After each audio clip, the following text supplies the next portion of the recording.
Bien, bonsoir. Donc là, on va aborder quelques aspects. On ne va pas faire toute la physique des trous noirs, on va se concentrer sur quelques aspects, des aspects plutôt théoriques, un peu en complément avec les aspects observationnels qu'on vient de voir dans le cours de Françoise. Donc voici le plan de l'exposé. Dans un premier temps, je vais donner la définition d'un trou noir dans le cadre de la théorie relativiste de la gravitation qui est la relativité générale. Puis on examinera les principales propriétés des trous noirs, toujours dans le cadre de la relativité générale. J'ai prévu un passage sur la déconstruction de certains mythes, des choses qu'on entend souvent à propos des trous noirs qui ne sont pas tout à fait exactes. J'essaierai d'expliquer pourquoi.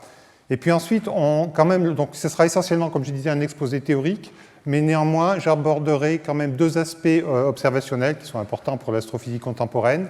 Tout d'abord, ce qu'on sait des trous noirs quand on essaie de les observer par les ondes électromagnétiques, de les voir, et aussi si on essaie de les écouter entre guillemets, parce que c'est les voir en ondes gravitationnelles.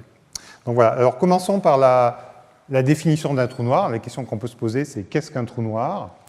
Alors on peut donner une définition en quelques mots, sans mathématiques, disons. Un trou noir, c'est une région de l'espace-temps de laquelle rien ne peut sortir, on ne peut pas s'en échapper, y compris la lumière ne peut pas en sortir, d'où le mot noir, enfin, trou noir. Et un autre élément de vocabulaire important aussi qu'on peut définir sans grande formule mathématique, c'est l'horizon des événements. L'horizon des événements, c'est tout simplement la frontière du trou noir. C'est-à-dire que si vous êtes en deçà de l'horizon, vous êtes dans le trou noir, vous ne pouvez pas sortir. Si vous êtes au-delà, au-delà de l'horizon, vous êtes dans l'univers dit extérieur. Bon, ça, c'est des définitions en quelques mots. Alors, ces définitions, il n'y a pas mention de relativité générale là-dedans, donc on peut se demander, est-ce que avec ces définitions-là, on ne pourrait pas avoir des trous noirs, par exemple dans la théorie newtonienne de la gravitation? La réponse est plus ou moins oui, parce qu'en fait, pour la mécanique newtonienne, il y a le concept d'ailleurs que rappelait Françoise tout à l'heure de vitesse de libération d'un corps massif. Et si la vitesse de libération ou d'échappement est plus grande que la vitesse de la lumière, alors évidemment la lumière ne peut pas sortir du corps. Donc Françoise a rappelé cette petite formule tout à l'heure qu'on établit dans la mécanique newtonienne standard, en disant que l'énergie mécanique d'un corps se conserve et elle est composée d'une partie énergie cinétique où va apparaître la vitesse au carré, et puis une partie énergie potentielle. Et quand on regarde la vitesse qu'il faut acquérir à la surface du corps pour atteindre l'infini, dans le cas marginal, c'est-à-dire avec une vitesse nulle à l'infini, eh bien on obtient cette formule où m est la masse du corps, que je vais supposer à symétrie sphérique pour simplifier, r est le rayon du corps et g est la constante de Newton. Donc quand on fait l'application numérique dans cette formule, on voit que pour la Terre, la vitesse de libération, c'est 11 km par seconde, c'est facile à atteindre avec une fusée, on sait évidemment s'échapper de la Terre, on sait envoyer des sondes interstellaires. Sur le Soleil, on peut se poser la question, évidemment, le Soleil, la vitesse de libération est plus petite que la vitesse de lumière, sinon la lumière du Soleil ne nous parviendrait pas. Et donc, c'est 617 km par seconde. C'est beaucoup plus grand que la Terre, mais c'est néanmoins beaucoup plus petit que la vitesse de la lumière, qui est évidemment de 300 000 km par seconde. Donc, le Soleil brille, on le voit ici. Alors, très tôt, en fait, dès le XVIIIe siècle, des physiciens se sont posé la question, qu'est-ce qui se passe si j'ai un corps dont la vitesse de libération est plus grande que la vitesse de la lumière?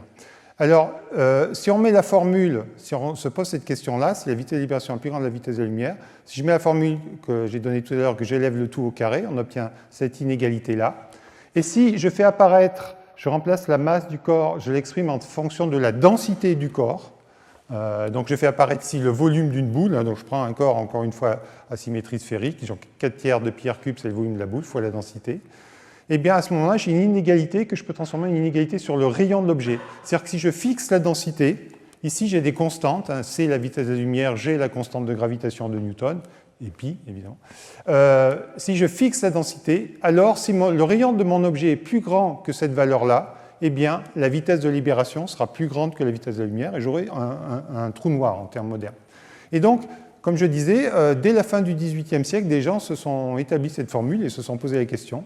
Et le premier, c'est John Mitchell en Angleterre, et il a dit que s'il y avait dans la nature des corps dont la densité serait celle du Soleil, donc ils n'ont pas pris des choses extravagantes pour l'époque, ils ont pris la densité du Soleil qu'on pouvait estimer à peu près à l'époque, et dont le diamètre serait 500 fois plus grand que le diamètre du Soleil, donc on voit ici l'aspect borne inférieure, il faut que le diamètre soit plus grand qu'une certaine valeur, eh bien à ce moment-là, la lumière ne pourrait pas nous parvenir. nous n'aurions aucune information par la vision. Voilà. Donc c'est un peu prémonitoire cet article.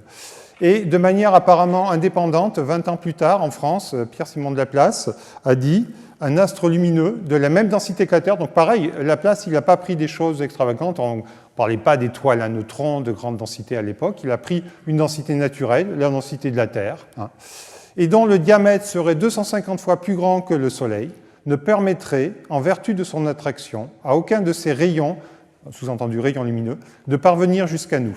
Il est dès lors possible que les plus grands corps lumineux de l'univers puissent par cette cause être invisibles.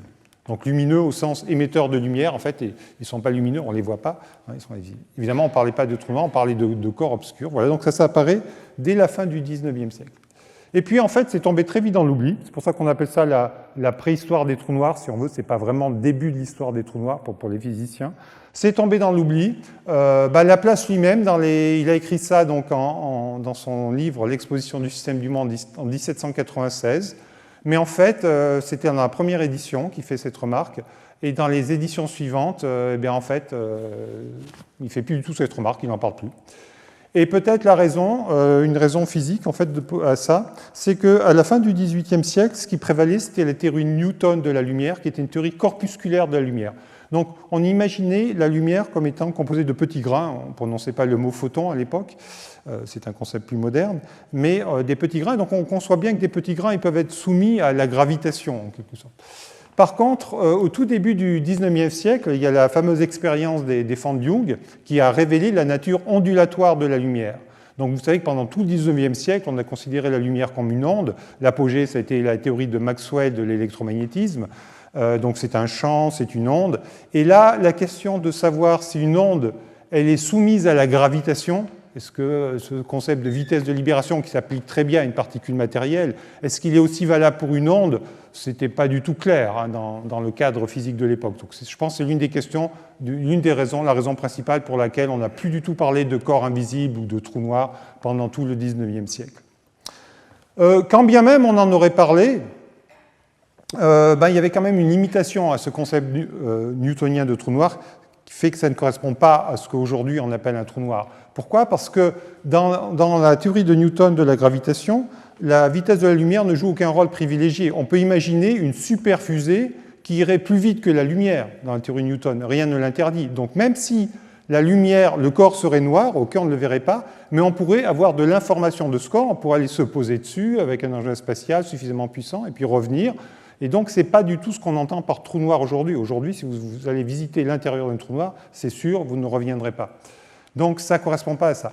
Et une autre remarque qu'on peut faire aussi par rapport à la théorie moderne, c'est que lorsqu'on a un corps dont la vitesse de libération est voisine du même ordre de grandeur que la vitesse de la lumière, alors on peut voir que si on évalue par toujours des formules de gravitation newtonienne l'énergie potentielle du champ gravitationnel, cette énergie potentielle, elle devient du même ordre de grandeur que l'énergie de masse du corps.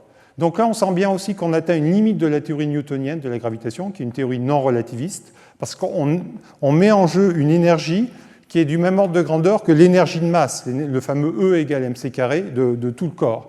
Donc on sent bien que là, il faudra une théorie relativiste de la gravitation. On atteint les limites de la théorie non relativiste. Et on sait aujourd'hui qu'on a cette théorie relativiste de la gravitation, enfin on en a une, ce qu'on considère comme la meilleure, elle a passé beaucoup de tests à cette heure-ci. Donc c'est la relativité générale, la fameuse relativité générale d'Einstein. On a aussi aujourd'hui des généralisations de cette théorie, mais en tout cas, elle tient toujours la route. Elle a 100 ans, elle a plus de 100 ans, puisqu'elle a été publiée en 1915. Elle repose sur cette équation que je vais commenter dans un instant. Et elle décrit, contrairement à la théorie de Newton, qui était basée sur le concept de force, la force de gravitation, elle décrit la gravitation plutôt par le concept de courbure de l'espace-temps. Donc pour aborder ce concept, je vais d'abord dire ce que c'est que l'espace-temps relativiste. Donc là, d'un point de vue mathématique, on va rentrer un peu plus dans le détail de la mathématique de la chose. L'espace-temps, ça, on peut le voir comme un couple, où le premier membre du couple, c'est une variété. Donc une variété différentielle, c'est ce qui en mathématiques généralise en fait la notion de surface, qui est un objet de dimension 2. Là, on le généralise à la dimension 4, parce que c'est la dimension d'espace-temps. Et le temps et l'espace sont un peu mélangés sur cette surface. Et cette surface, donc on peut dessiner des vecteurs, on peut dessiner... Et on a un concept géométrique important sur la surface qui est un tenseur métrique. En fait, c'est un champ de forme bilinéaire, symétrique, non dégénéré, de signature moins plus, pour ceux qui savent ce que ça veut dire. Donc on peut faire, en fait, champ de forme bilinéaire, ça veut dire que si on prend deux vecteurs, par exemple deux vecteurs déplacement élémentaire sur la surface, on peut former le produit de ces deux vecteurs comme un produit scalaire. Le produit scalaire euclidien, c'est un exemple de forme bilinéaire, un exemple de tenseur métrique, sauf que le produit scalaire euclidien, il a une signature avec que des plus, et ici on a un moins dans la signature, ce qu'on appelle une signature lorentzienne. Et pour donner deux exemples simples d'espace-temps relativistes, le premier c'est l'exemple, le prototype, c'est l'espace-temps plat de Minkowski, l'espace-temps de la relativité restreinte, l'espace-temps où il n'y a pas de gravitation. Donc si on utilise des coordonnées sphériques pour décrire cet espace-temps, t est la coordonnée de temps, r la coordonnée radiale et deux coordonnées angulaires θ et φ, la métrique, le tenseur métrique ici, se met sous cette forme-là, et on peut calculer la courbure de cet espace-temps, la courbure est nulle. Donc c'est ce qu'on appelle un espace plat. Et la courbure traduit en fait la gravitation dans l'espace. Et donc là, dans l'espace-temps de Minkowski, il n'y a pas de gravitation, c'est la relativité restreinte, ça décrit très bien l'électromagnétisme, mais ça ne décrit pas du tout la gravitation. Pour aller décrire la gravitation, il faut de la courbure non nulle, et un prototype, c'est l'espace-temps de Schwarzschild. Alors il y a une différence avec Minkowski, la première différence, c'est sur le choix de la variété différentielle. Pour l'espace-temps de Minkowski, c'est la variété différentielle de dimension 4 la plus simple qui soit, c'est tout simplement R4, l'espace R4. Pour l'espace-temps de Schwarzschild, déjà, c'est un espace-temps dont la topologie est différente, ce n'est pas du tout le même espace, c'est R2, le plan croît la sphère, le produit cartésien d'un plan et d'une sphère. Et puis la métrique, vous voyez, elle est un peu plus compliquée, il y a un paramètre ici qui va s'interpréter comme la masse du corps, et la courbure, surtout la courbure de cet espace-temps-là, est pas nulle, et donc on dit que cet espace-temps décrit un champ gravitationnel. Alors, aussi, une importante chose, il y a la courbure. Quand on a sur cette variété des petites fluctuations de courbure, que j'ai essayé de dessiner ici par ces petites rides sur la variété, sur l'espace court. Alors, chaque fois, je dessine ces espaces comme étant à 2 dimensions, parce qu'on ne peut pas dessiner ici sur le plan du tableau 4 dimensions, mais il faut imaginer que ce sont des espaces à 4 dimensions. Donc, ces petites rides, en fait, c'est ce qu'on appelle des ondes gravitationnelles. Donc, les ondes gravitationnelles ne sont pas autre chose que des oscillations de l'espace-temps lui-même.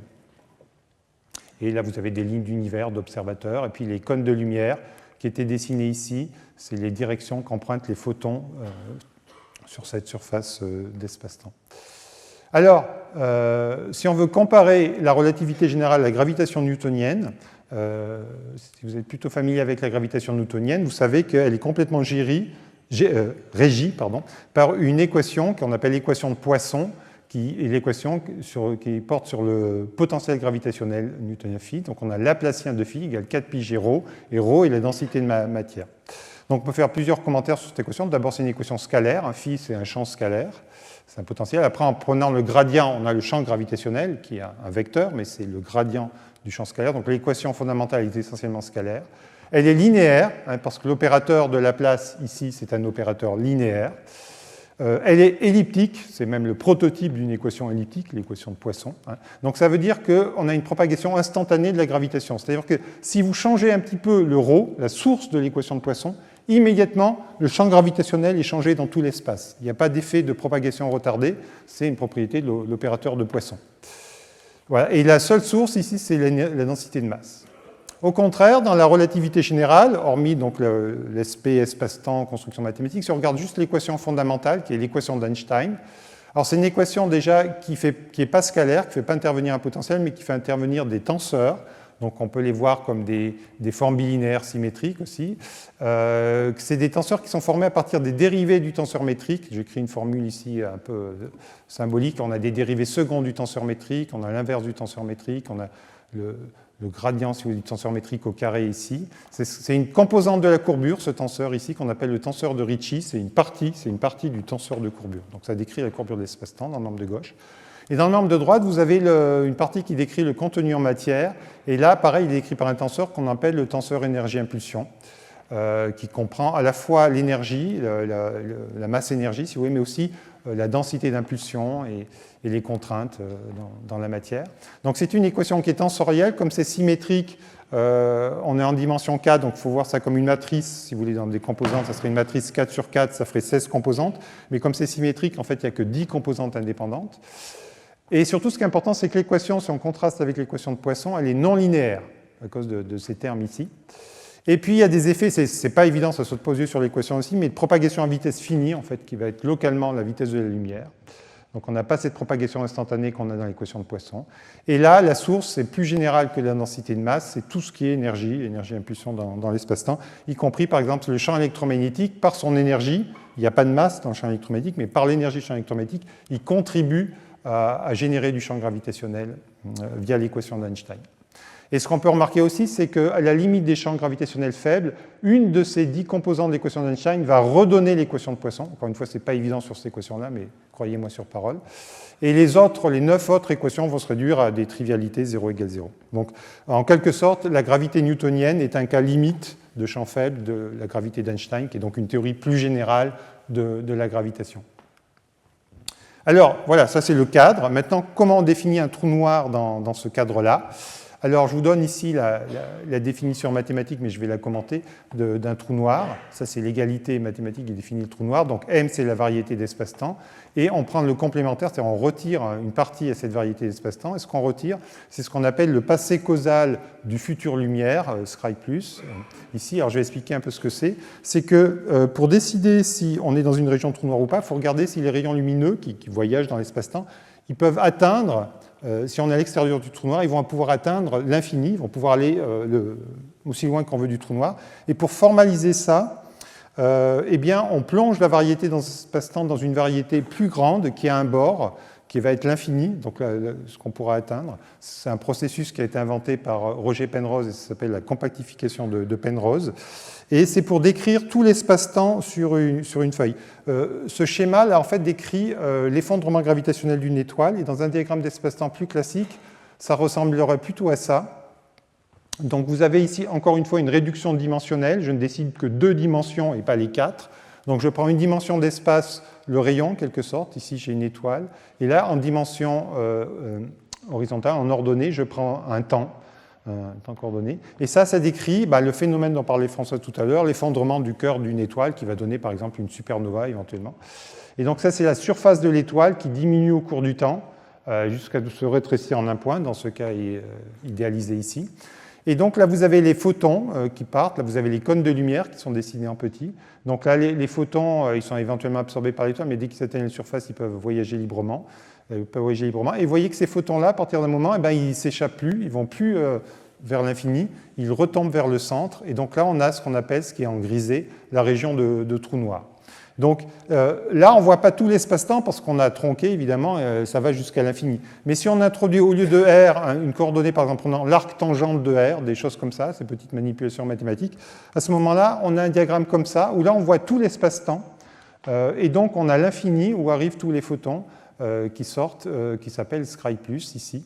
Et le passé causal, et là, sur ces diagrammes, non seulement on a tout l'espace-temps d'un seul coup d'œil, mais en plus, on respecte la structure causale dans le sens où toutes les trajectoires des photons seront toujours dessinées à 45 degrés.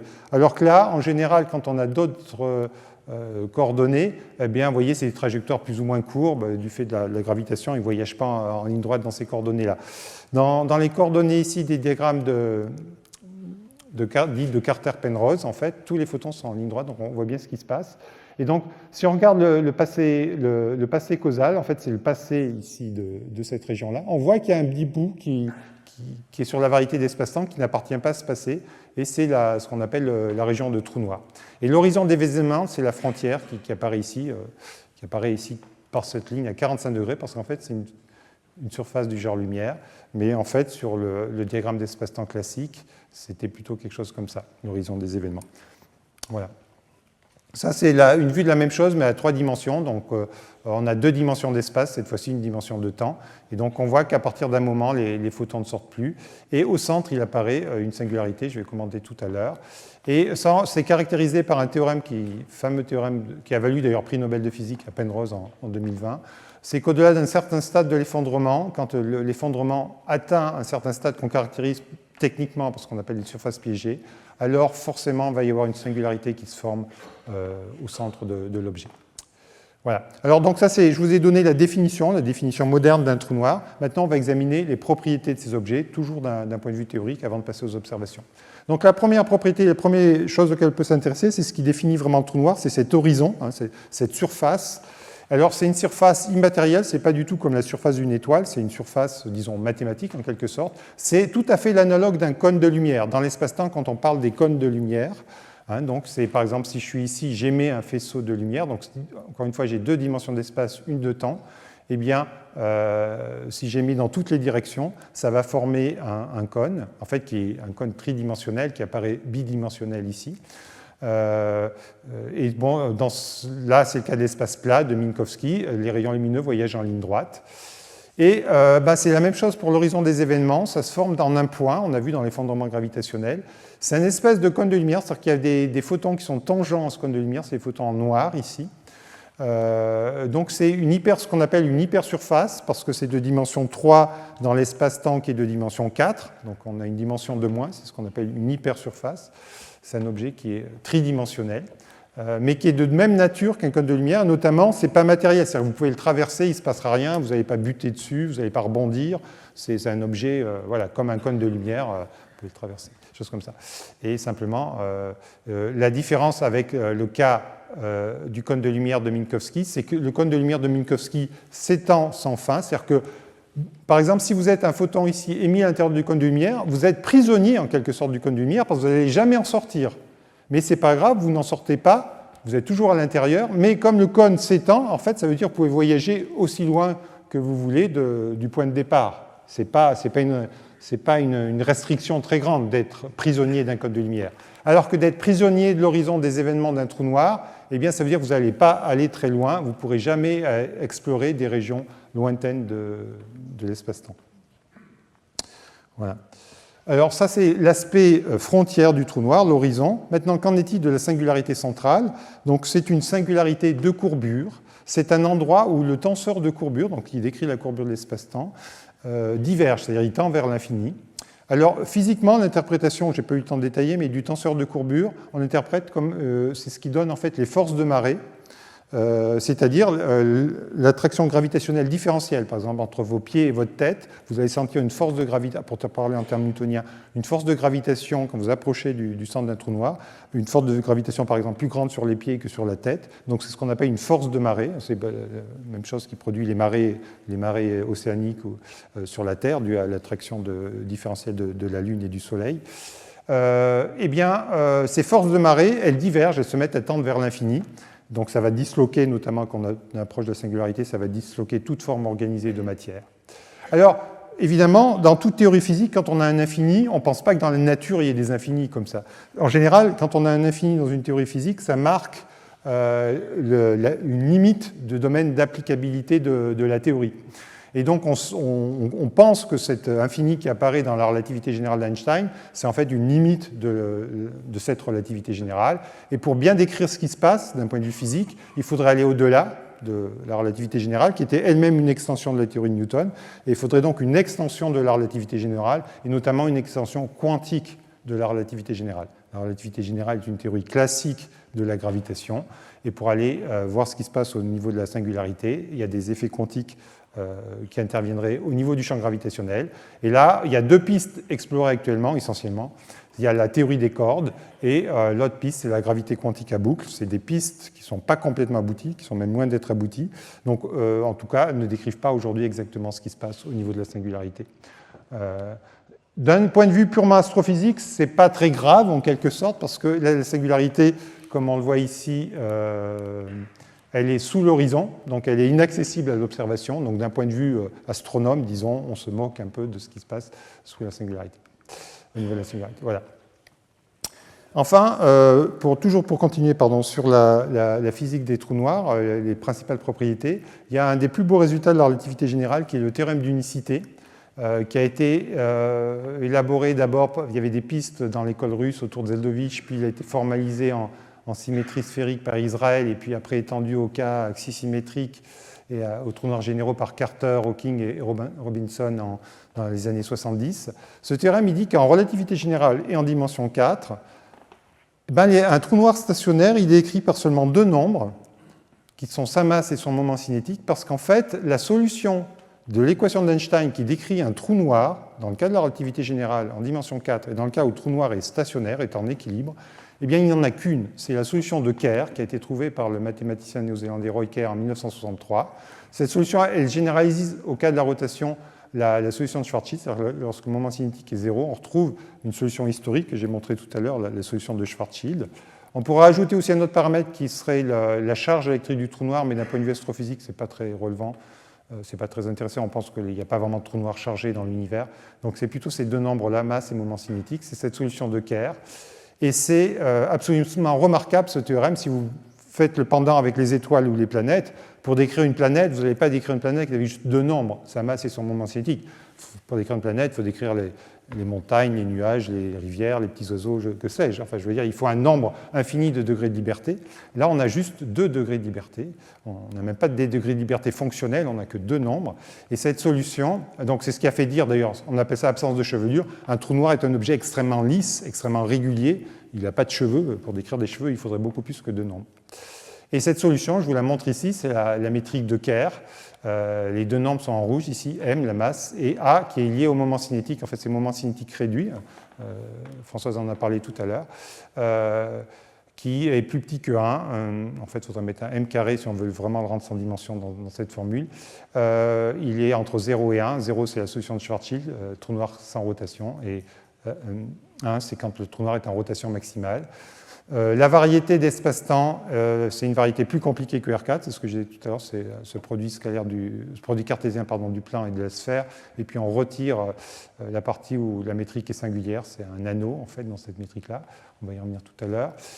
Voilà, bon, elle est un petit peu compliquée, mais pas terriblement compliquée. Voilà, tout dépend, c'est des paramètres. Une différence aussi avec ce peut-être à quoi vous êtes habitué dans les coordonnées sphériques, c'est que là, R peut prendre des valeurs négatives dans cette solution, c'est-à-dire que R égale 0 n'est pas une singularité de coordonnées, on peut prolonger au R négatif. Et d'un point de vue visuel, ça ressemble à ça. Ici, vous avez justement, comme R peut être négatif, on a pris comme coordonnée ici radiale l'exponentielle de R. Donc quand on est au centre, ici, on a R égale moins l'infini. R égale 0 est une sphère, n'est pas un point, c'est la sphère en orange ici. Et là, vous avez l'horizon des événements qui, dans ces coordonnées-là, est une sphère, en fait, mais bon, ça vient des coordonnées. Et surtout, vous avez à l'extérieur une région qu'on appelle l'ergorégion, dont la limite s'appelle l'ergosphère. Et dans cette région, il se passe c'est la région dans laquelle la gravitation et l'aspect rotation du trou noir est très important. C'est l'effet Lenz-Thirring dont parlait aussi Françoise tout à l'heure. Là, vous êtes obligé, le trou noir en quelque sorte entraîne l'espace-temps dans sa rotation, vous êtes obligé de tourner dans le trou noir. C'est-à-dire que si vous voyagez dans cette région, vous pouvez toujours en ressortir parce que vous êtes à l'extérieur de l'horizon, mais vous êtes obligé de tourner avec le trou noir. Bon, il y a d'autres régions intéressantes, mais qui sont sous l'horizon des événements que je n'ai pas le temps de décrire ici, je vais passer dessus. Alors, ces 2 paramètres qui apparaissent, j'ai dit que c'était la masse et le moment cinétique. Qu'est-ce que ça veut dire exactement? Parce que cette solution de Kerr, c'est une solution du vide de l'équation d'Einstein. Donc, a priori, il n'y a pas de matière. Donc, qu'est-ce que ça veut dire cette masse? Donc, en aucun cas, la masse d'un trou noir, c'est une mesure de la quantité de matière. En théorie newtonienne de la gravitation, quand on parle de la masse, on imagine l'intégrale volumique de la densité, par exemple. On imagine que ça résume un peu le contenu en matière de l'objet. En gravitation, on ne relativise pas du tout. Il faut voir la masse comme étant vraiment la masse gravitationnelle, c'est-à-dire c'est la masse qui donne le champ gravitationnel à l'extérieur de l'objet. Si on s'éloigne du trou noir, on peut la mesurer, cette masse, tout simplement par le mouvement orbital d'un corps d'épreuve, d'un satellite. Et si on va très loin, même les lois de la relativité générale, comme je disais tout à l'heure, redonnent la gravitation newtonienne. Donc on peut appliquer par exemple la 3e loi de Kepler, elle est tout à fait valable lorsqu'on est loin de l'objet. La 3e loi de Kepler vous dit que si vous avez une orbite sphérique, une orbite circulaire, pardon, eh bien, le cube du rayon orbital est proportionnel au carré de la période, et le coefficient de proportionnalité, eh bien, c'est la masse de l'objet. Donc c'est cet aspect-là de la masse, c'est ça qui va donner la masse du trou noir. Et quand on met des chiffres là-dedans, eh bien, on retombe sur ces rayons tout petits, enfin ces masses, pardon. Oui, ce rayon-là, G sur m, c'est carré, ça fait seulement 1 km pour une masse d'une masse solaire. Donc ça, c'est la masse. Le moment cinétique, encore une fois, pareil, ce n'est pas une mesure de la quantité de matière qui tourne dans le trou noir, parce que dans cette solution de Kerr, il n'y a pas de matière, c'est une solution du vide. Mais on peut le mesurer par aussi un effet sur les gyroscopes. Donc là, c'est un effet qui n'est pas newtonien, ce n'est pas comme la troisième loi de Kepler. C'est si vous êtes en orbite autour d'un trou noir, vous avez un gyroscope dans votre capsule spatiale, eh bien ce gyroscope va précesser, en fait, et le taux de précession va être proportionnel au moment cinétique, au spin du trou noir, par cette formule-là. Et ça décroît très vite en 1 sur r cube au fur et à mesure qu'on s'éloigne du trou noir. Voilà. Après, une autre question qu'on peut se poser, donc on a parlé de la masse du moment cinétique, on peut aussi se poser la question du rayon du trou noir. Souvent, c'est quelque chose qu'on n'a pas. Alors, ça, c'est quelque chose qui n'est pas très bien défini comme concept. En tout cas, c'est certainement pas la distance entre la singularité et la surface du trou noir, par exemple, des choses comme ça. Cette distance, elle peut, suivant les coordonnées que vous utilisez, elle peut très vite être infinie. En fait, une bonne définition qui serait à la limite mesurable du rayon d'un trou noir, ça serait en termes de l'air, parce que si vous êtes resté à l'extérieur de l'horizon, vous pouvez essayer de vous en approcher, et vous pouvez mesurer par exemple soit la circonférence de l'horizon, avec une chaîne d'Arpenteur, ou vous pouvez mesurer plus facilement peut-être l'air de l'horizon. Vu de l'extérieur, à une section de temps constant, cet horizon apparaît comme une sphère. Eh bien, cette sphère, elle a une certaine aire, qui n'est pas nulle. Et puis, vous pouvez dire, l'air, dans les formules usuelles, pour une sphère, l'air, c'est 4 pi R2. Eh bien, du coup, si j'inverse cette formule, ça me donne un certain rayon qu'on va qualifier de aréolaire, c'est-à-dire qui dérive de l'air. Et c'est ça la bonne définition du rayon d'un trou noir. Et pour un trou noir sphérique, ça va donner cette formule-là, qu'on appelle aussi rayon de Schwarzschild, 2 gm sur c carré, qui vaut 3 km pour une masse solaire. Voilà. Pour aller un petit peu plus loin sur la physique des trous noirs, il y a un processus qui est très intéressant, je ne vais peut-être pas super détailler, c'est le processus de Penrose qui est lié à cette ergorégion, qu'on voyait ici en gris. Donc si on regarde, ça c'était une coupe méridionale du trou noir, donc l'axe de rotation ici est ici. Mais si maintenant je regarde ce qui se passe vu d'en haut, j'ai un observateur ici, par exemple si je regarde par le pôle nord, là, et je regarde le plan équatorial, et donc à ce moment-là j'ai une vue plutôt comme ça, donc ça c'est l'aspect trou noir, et ça c'est en gris, toujours c'est l'ergorégion. Et si j'ai une particule qui arrive ici, qui se scinde en deux, qui se désintègre par exemple, ou si c'est une particule macroscopique, ça veut dire que c'est un vaisseau spatial qui largue une partie de sa cargaison dans le trou noir, mais s'il fait bien attention, comme on est dans l'ergorégion, on peut encore s'échapper, hein, on n'est pas sous l'horizon, donc le vaisseau spatial repart, ou la particule repart ici, on a une deuxième particule. Et si on fait le bilan d'énergie de ça en disant qu'ici on mesure l'énergie à l'infini de cette particule-là, et on retranche l'énergie d'entrée à l'infini de cette particule-là, eh bien, on peut tout à fait s'arranger pour que ce bilan d'énergie soit positif. Bon, je ne vais pas détailler le calcul, il est ici.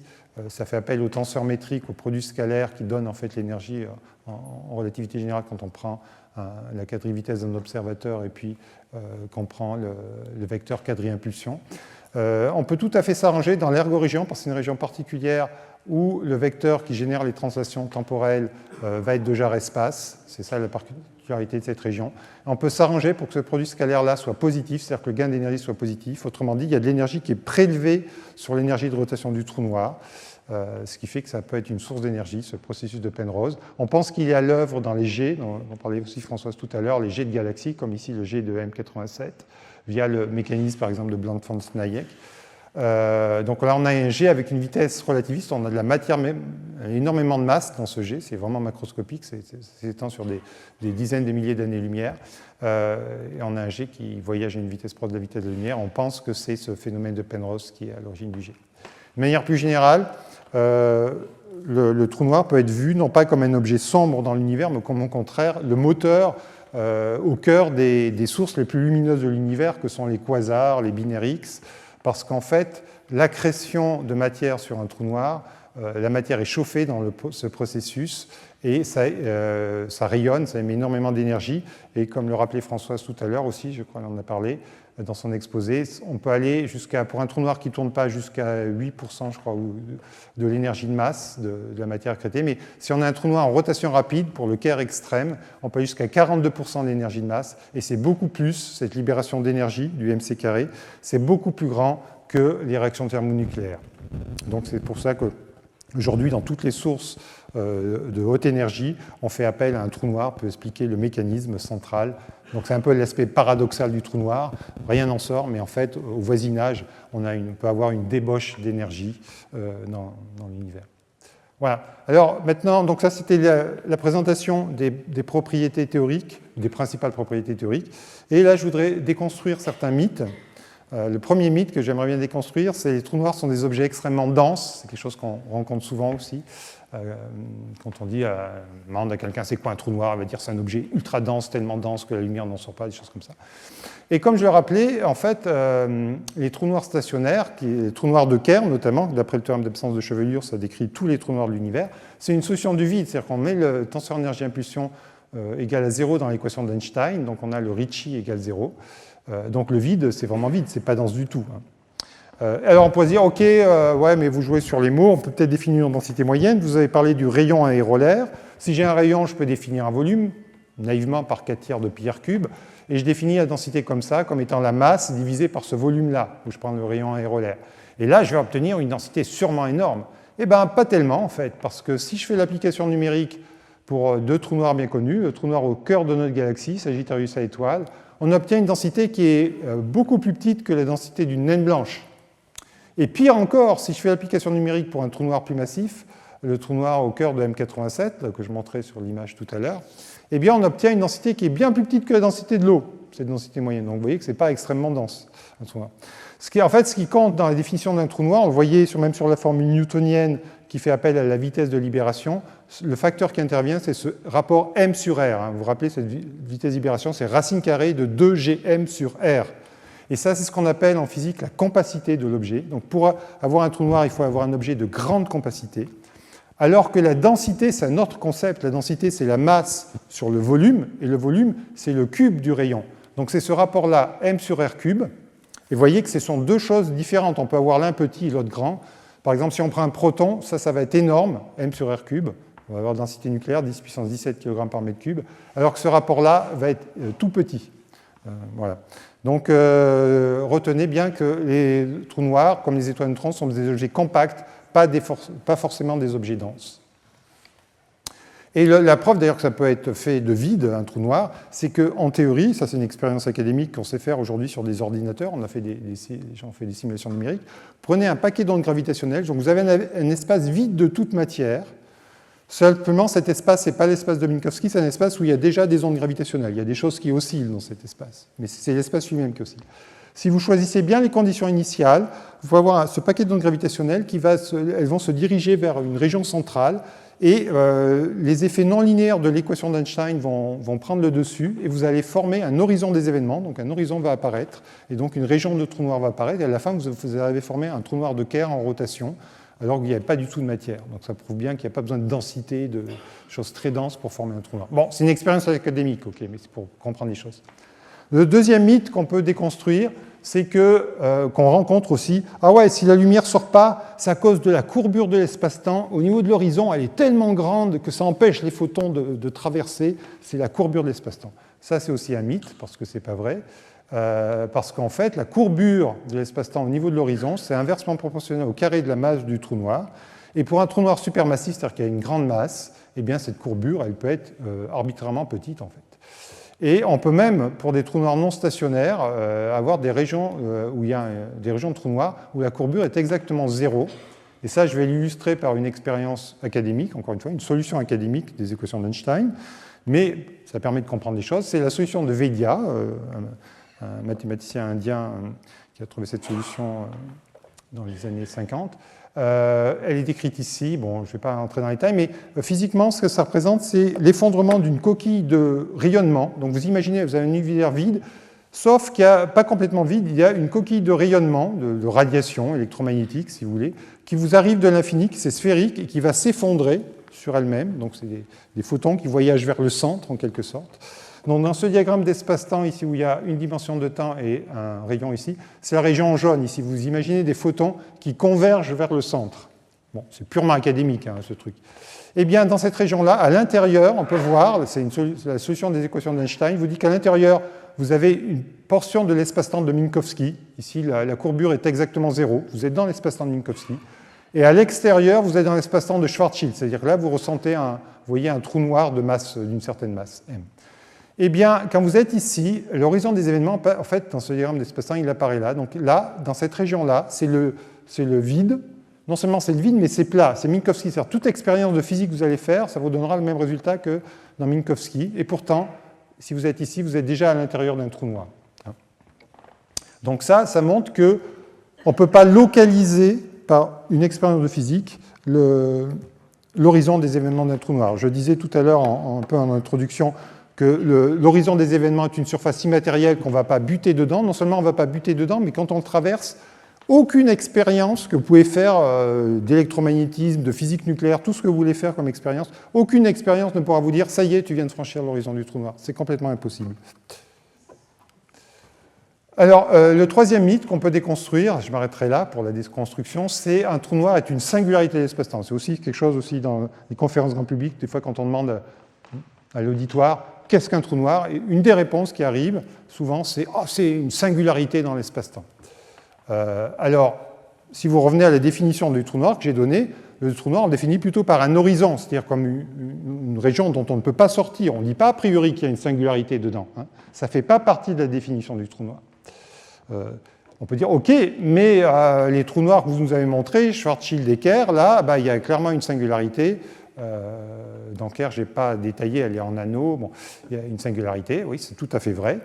En plus, vous avez parlé du théorème de Penrose, et le théorème de Penrose, il dit dans un effondrement gravitationnel, si on dépasse un center stade, une singularité doit se former. Oui, mais si on y regarde de plus près, ce théorème de Penrose, il est basé sur certaines hypothèses qui ne sont pas forcément vérifiées, c'est des hypothèses un peu techniques, certaines. Et donc, comme tout théorème, évidemment, il est valable que si ces hypothèses sont satisfaites.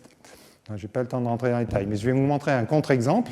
Donc, pour illustrer qu'un trou noir, ce n'est pas forcément une singularité, ce contre-exemple, c'est le trou noir de Bardeen, donc trouvé il y a très longtemps par Bardeen. Vous voyez, la métrique, c'est un trou noir à symétrie sphérique, ça ressemble à la métrique de Schwarzschild, c'est un peu plus compliqué que la métrique de Schwarzschild, c'est donné par ça. Une différence avec la métrique de Schwarzschild, c'est une solution de l'équation d'Einstein avec source. Schwarzschild, c'est dans le vide, c'est-à-dire que Schwarzschild, on aurait zéro ici. Ici, on a un tenseur énergie-impulsion qui est un tenseur énergie-impulsion d'un champ électromagnétique, mais d'un champ électromagnétique un peu bizarre. C'est un champ électromagnétique, bon, il est donné par cette formule mathématique ici, mais qui décrit en fait un monopôle magnétique. Donc déjà, ça c'est un peu bizarre, parce qu'on ne pense pas qu'il y ait de monopôle magnétique dans la nature, mais surtout, la théorie de l'électromagnétisme sur laquelle est basé ce monopôle magnétique, ce n'est pas la théorie de Maxwell, c'est une théorie ce qu'on appelle d'électrodynamique non linéaire, c'est-à-dire que le Lagrangien de cette théorie, il est formé à partir du tenseur champ électromagnétique, le F mu nu, là, qui décrit complètement le champ électromagnétique dans n'importe quelle théorie. Eh bien, il y a ce scalaire, et dans la théorie de Maxwell, je vous rappelle, si vous regardez le principe variationnel, une formulation variationnelle de l'électrodynamique de Maxwell, vous allez utiliser cette densité de Lagrangien, c'est ce scalaire simplement, c'est linéaire dans ce scalaire. Ici, vous avez une fonction beaucoup plus compliquée du champ scalaire, donc c'est une autre théorie que la théorie de Maxwell. Eh bien non, après tout, pourquoi pas, on est dans le domaine théorique, il y a des expériences de pensée, et dans ce domaine-là, il y a cette solution qui décrit un trou noir, et en fait, quand on regarde, ce trou noir, il est régulier, la courbure est toujours finie, partout, même à l'intérieur du trou noir. C'est une solution donc revisée. Le tenseur énergie-impulsion, il est assez sympathique dans le sens où il obéit à une condition de positivité de l'énergie. Ce n'est pas un truc d'énergie négatif, c'est satisfait les conditions d'énergie faibles. Il y a des surfaces piégées. Néanmoins, une des hypothèses du théorème de Penrose, je n'ai pas le temps d'entrer dans les détails, qui est l'existence d'une surface de Cauchy dans l'espace-temps, n'est pas vérifiée. Donc, OK, ça ne viole pas le théorème de Penrose pour ça. Et sans ça, on échappe. Il y a une version améliorée du théorème de Penrose qui ne fait pas appel à la surface de Cauchy, mais une condition d'énergie plus forte. Et là, effectivement, celle-ci est violée. Donc, la condition dite d'énergie forte, mais qui n'a pas un substrat physique très fort. Celle-ci, elle s'appelle faible, mais le substrat physique est fort, en fait. Elle n'est pas violée, celle-ci est violée. Voilà. Donc voilà. Bon. Voilà. Alors, dans le temps qui reste, on va finir avec les observations. Donc ça, c'était un peu les aspects théoriques que je voulais mettre en avant sur les trous noirs. Pour les observations, je vais dire quelques mots des observations en ondes électromagnétiques. Alors, je ne vais pas parler des binaires X, des choses des quasars, des choses comme ça. J'ai parlé vraiment de la vision proche des trous noirs, c'est-à-dire essayer de voir l'horizon des événements, si on veut, enfin, de ce qui se passe. Alors évidemment, pour voir ça, il faut avoir de la matière en orbite autour du trou noir, et il faut calculer, enfin d'un point de vue théorique, disons, il faut calculer les géodésiques, les trajectoires des photons qui vont fournir les images. Et comme on a des trajectoires compliquées, potentiellement compliquées, on a des images multiples.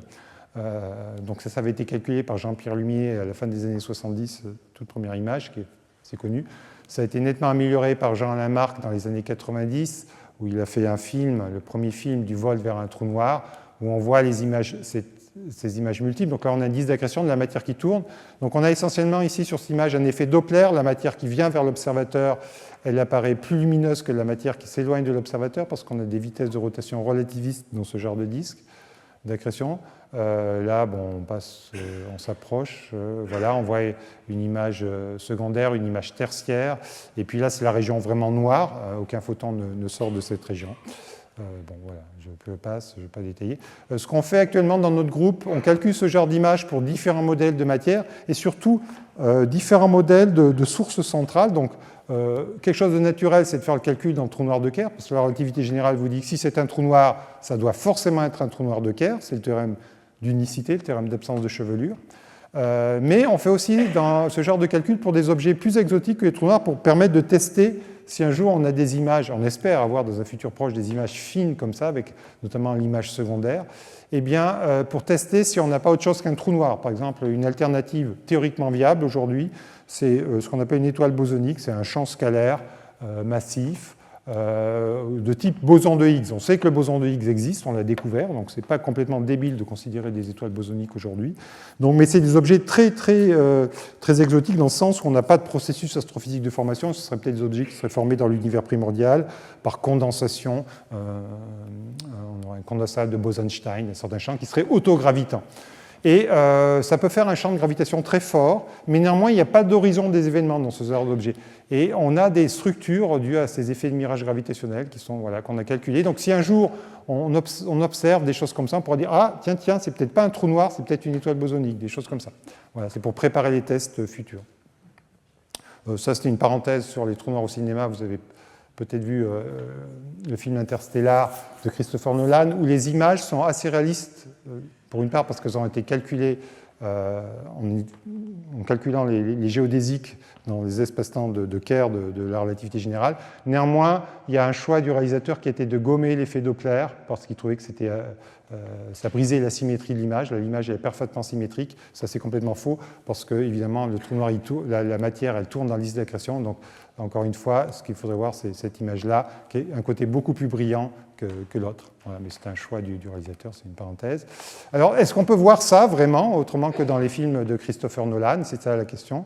Eh bien, en fait, si on regarde ce diamètre-là, on peut faire l'application numérique. Il est tout petit pour les trous noirs connus, qui sont listés ici, notamment le trou noir au centre de notre galaxie, parce que c'est linéaire avec la masse du trou noir, et c'est inversement proportionnel à la distance du trou noir. Et donc, c'est 53 microsecondes d'arc, c'est extrêmement petit. On pense que la résolution si vous savez que la résolution du télescope spatial Hubble, par exemple, c'est le 10e de seconde d'arc, donc c'est 100 000 fois plus grand. Donc Hubble ne pourrait pas le voir, mais si on construit un télescope de taille planétaire, en fait, ce n'est pas possible, mais on va faire un interféromètre, en combinant les données comme ça, on a un pouvoir de résolution absolument énorme, et ça, c'est ce qui a permis la toute première image par cet instrument qui combine les différents radiotélescopes à la surface de la Terre. Je n'ai pas le temps d'entrer dans les détails. Et les données ont été acquises en 2017 et l'image a été révélée en 2019 pour, encore une fois, la galaxie M Messier 87, celle dont on voyait le G tout à l'heure. Donc le cœur de cette galaxie, on voit effectivement une zone sombre et on voit cet effet Doppler, donc vraisemblablement l'axe de rotation comme ça, il y a une partie qui s'approche de nous, une partie qui s'éloigne de nous. Mais l'image est encore très floue, c'est une image reconstituée, ce n'est pas une vraie image, on pourrait discuter beaucoup de cette image d'ailleurs. En fait, ce qu'on observe, c'est la transformée de Fourier de cette image, et dans ce plan de Fourier, il y a beaucoup de trous. Donc c'est une reconstitution probabiliste de cette image, ce n'est pas du tout une image directe comme on a avec un télescope ordinaire. Bon, c'est la toute première image. Une autre série d'observations qu'on fait, c'est au VLT, c'est observer les orbites des étoiles au voisinage des trous noirs, du trou noir central. Et grâce à notamment cette étoile qui s'appelle S2, qui fait un tour en 16 ans, on a une précision absolument remarquable sur la masse de l'objet central. On a pu mesurer sa masse, donc 4,1 millions de masses solaires. On n'a pas encore mesuré le spin. On espère, grâce toujours au mouvement de S2, avoir le spin par l'effet lens steering d'ici quelques années. Il faut accumuler plusieurs orbites pour ça. Donc ça sera quelque chose de très intéressant. Et donc ça, c'est quelque chose qui est activement observé par l'équipe de l'instrument Gravity. Et récemment aussi, enfin récemment, ça va faire 2 ans maintenant, l'équipe de l'Event Horizon Telescope, donc cet interféromètre planétaire, a révélé l'image, toujours sur cette donnée de 2017, une image encore une fois très floue du trou noir central, une image reconstruite avec des choses qu'on ne comprend pas très bien, pourquoi il y a 3 îlots surlumineux ici, c'est peut-être un artefact de la reconstruction de l'image. On est à la limite de ce qu'on peut faire, mais ce qu'il faut dire, c'est que les choses vont s'améliorer. C'est les toutes premières images de ce type, donc dans le futur, on espère avoir des images où on va pouvoir faire des tests de la relativité générale, par exemple. Là, on peut faire à peu près aucun test, très peu de tests. Voilà. Et le deuxième canal d'observation proche des trous noirs, de ce qui se passe vraiment au voisinage des trous noirs, c'est les ondes gravitationnelles. J'ai mis écouter plutôt que voir, parce que le signal s'apparente plutôt à un signal acoustique. Ce n'est pas du tout un signal acoustique, c'est une perturbation de l'espace-temps, mais c'est un signal de forme acoustique pour un détecteur. Et il y a des points communs d'ailleurs. Le point commun entre les trous noirs et les ondes gravitationnelles, c'est que ce sont tous les deux des solutions de l'équation d'Einstein du vide. Je remets ici l'équation d'Einstein avec le tenseur de Ricci, donc les dérivées secondes du tenseur, du tenseur métrique. Et on peut voir les trous noirs comme des solutions de l'équation non linéarisée, de l'équation complète. C'est la solution de Kerr, par exemple. C'est l'équation complète. Et si je faisais une remarque en disant comme l'équation de Poisson est linéaire, si vous mettez du vide dans l'équation de Poisson, ρ égale 0, vous obtenez un champ gravitationnel trivial, il n'y a pas de champ gravitationnel, parce que l'équation est linéaire. Mais dans l'équation d'Einstein, comme elle est non linéaire, eh bien en fait, même si vous mettez le membre de droite égal à 0, vous avez quand même une solution non triviale, comme la solution de Kerr, qui décrit un trou noir. Et les ondes gravitationnelles, c'est des solutions de cette même équation d'Einstein, mais linéarisées cette fois-ci, c'est-à-dire qu'on suppose que la métrique, c'est la métrique de l'espace plat de Minkowski. On a une petite perturbation qu'on note H, donc dans des coordonnées de type Minkowski. Cette perturbation est très petite.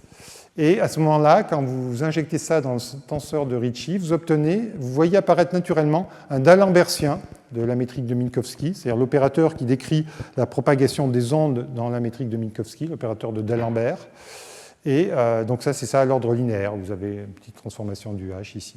Et donc ça explique pourquoi on a cet aspect onde. On a un d'Alembertien, et c'est la d'Alembertien de la métrique de Minkowski. Donc la vitesse de propagation associée à ce d'Alembertien, c'est pas autre chose que la vitesse de la lumière, c'est 300 000 km par seconde.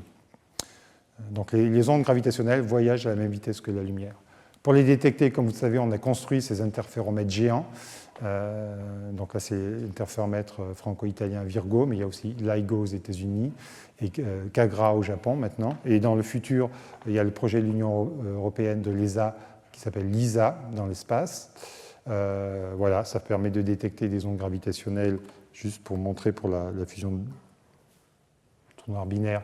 Ici, là, vous avez les horizons des événements de 2 trous noirs. C'est le premier événement historiquement observé. Et vous voyez, ça génère des ondes dans la structure de l'espace-temps. C'est les ondes qu'on voit ici. Et c'est ces ondes-là qu'on détecte. Là, les 2 horizons sont séparés, mais les 2 trous noirs vont fusionner en un trou noir plus gros, ce qu'on va voir dans le film ici. Vous voyez, l'amplitude des ondes est beaucoup plus grande. On entre dans le régime non linéaire de la gravitation. Donc ça, c'est des calculs de relativité numérique. Et à la fin, on a un seul trou noir qui se désexcite complètement. Et là, vous avez un espace-temps stationnaire à la fin. C'est l'espace-temps de Kerr. Là, vous avez un trou noir de Kerr. Il n'y a plus d'ondes, il n'y a plus d'espace-temps. Les ondes sont parties à l'infini. Et voilà, c'est des calculs réalisés par un groupe américain qui s'appelle Stimulating Extreme Spacetime. Voilà.